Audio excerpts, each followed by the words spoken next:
I'm going to talk you through tan prep in order to get the perfect tan. Start off by shaving or waxing 24 hours before tanning.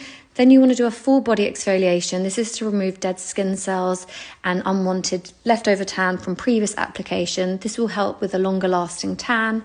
We're then going to moisturize. Do all these things 24 hours before, not on the day of tanning.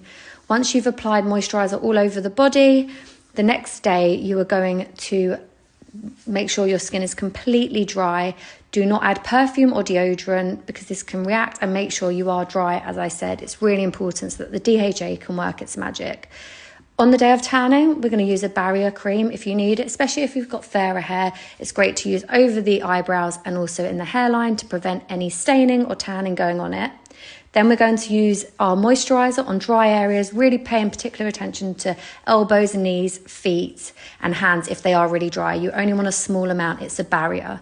We're then going to get out our lovely new beautiful mitt in our new branding. This is a velvety mitt, double-sided, and gives a perfect application with the Self-Tan Mousse. Use this all over the body and take your time with it. With the hands, feet, knees, elbows and any dry areas, use leftover tan on the mitt. Never apply fresh tan to these areas, and this will give you a really natural finish. It's really important to do this because dry areas do build up, so just use a little bit. Then on the face, you can also use our tan drops and face cream if you prefer to use those. They're buildable, so the more drops, the deeper the tan. These develop over time. And then also another great thing about our tan is it's dermatologically tested, suitable for sensitive skin, pregnancy safe and breastfeeding safe.